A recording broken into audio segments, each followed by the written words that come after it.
오늘은 레위기 5장 14절에서 6장 7절까지 말씀을 묵상합니다.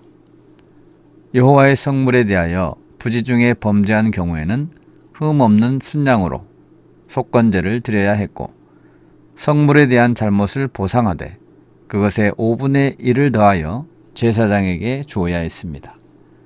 그러면 그 제사장은 그를 위하여 속죄하고 그는 용서함을 받았습니다.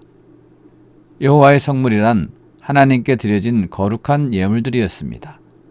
예를 들면 하나님께 드려진 제물, 첫 열매, 11조 등이었습니다. 그리고 성소에 비치된 비품도 성물이었습니다. 이스라엘 백성들은 그만큼 성물을 다룰 때에 엄격하게 다루어야 했습니다.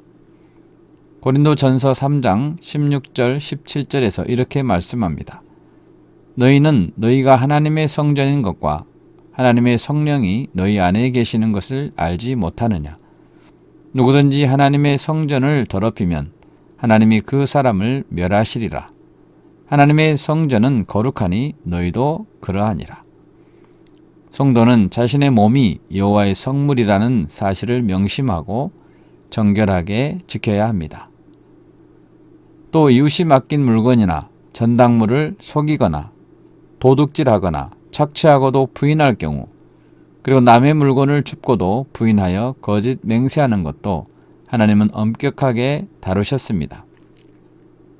그들은 착취한 것, 잃은 물건을 주운 것, 거짓 맹세한 물건을 돌려보내야 했습니다.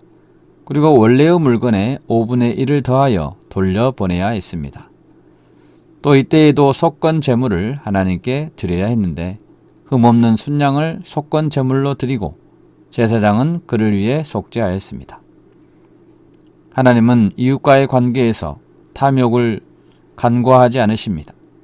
원래의 물건에 5분의 1을 더해서 사죄와 화해의 증표를 이웃에게 보여야 했습니다. 속건제를 통해 하나님께 용서를 받아야 하지만 피해를 입은 이웃에게도 먼저 용서받아야 했습니다. 4장과 5장 전반부에 소개된 속죄제 제물은 신분이나 경제적 형편에 따라 수송아지에서부터 고운 가루에 이르기까지 다양했습니다. 그러나 속건제는 범죄 유형에 상관없이 흠없는 순양만을 요구하셨습니다. 그만큼 여호와께 드려진 물건에 대해 소중히 여기기를 요구하신 것이고, 이웃과 관계에서 물질적 탐욕에 대해 하나님께서 엄격한 규정을 적용하신다는 것을 가르쳐 줍니다. 기도합시다. 거룩하신 주님, 우리 자신의 몸이 거룩한 성물이고 이웃의 소유물에 대해 엄격한 자세를 가져야 함을 배웁니다.